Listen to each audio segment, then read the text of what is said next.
And what was it like starting a church in the middle of Africa? Well, that's an interesting question. I didn't actually know how to start a church. So you hadn't done any training then? No, nobody told No me courses at all. how to plant a church. But I really wanted to have a church. I really knew I wanted a church.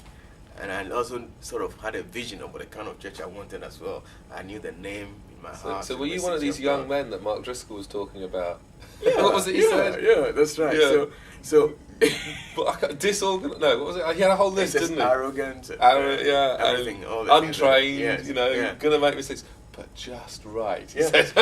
Don't you remember? That was an amazing little way of ending, wasn't it? I just give myself to a lot of prayer, day after day, night after night. Oh, that sounds seeking like a wise God about it. And then I thought, what I'm going to do is I'm going to write a letter to all the people I knew as Christians in the university community where we were living. Because quite a large community, lecturers, staff, and all that lived on campus with all the students. So I wrote this invitation letter to all the people I knew, over 35 letters, and said, we're going to start this amazing thing. New church is starting, very exciting. Come and join, come on the day, give the date, the venue was going to be in our front room. And because that's what I thought, that's how you started the church. On the day came, and nobody turned up, not a single person.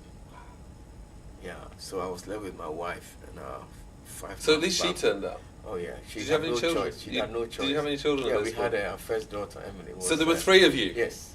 So it's not true to say no one turned up.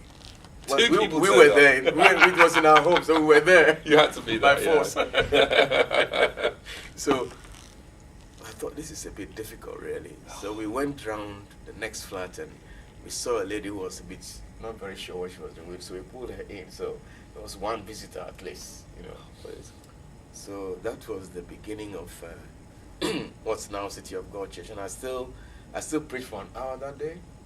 We still had an overhead projector. We did the songs and everything. It was church right from the beginning. So how did you get your first sort of people along then in the end? Well, we passed the news round, and 2 couples joined us the following Sunday. One of the couples still with us now.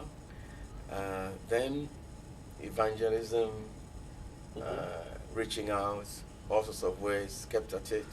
Yeah, we just kept at it. It didn't happen overnight, actually.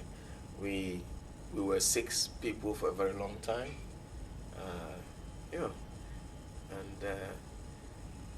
But God really encouraged us with His presence in the worship, through the prophetic, through various other gifts of the Spirit, and we saw some healings.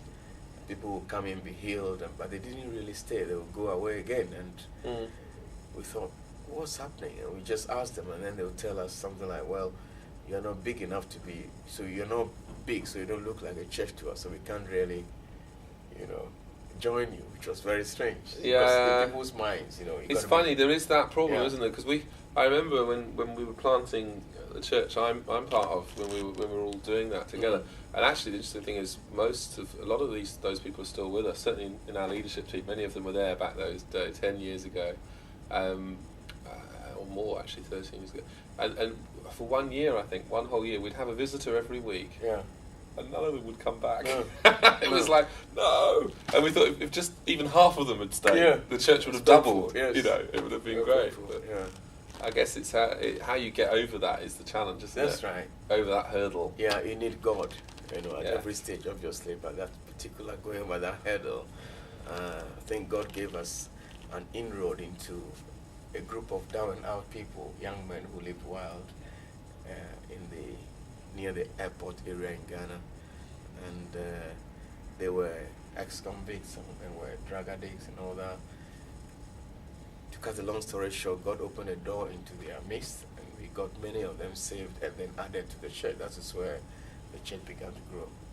Yeah. Okay. Yeah. Good. Okay. Good. Well, thanks for that.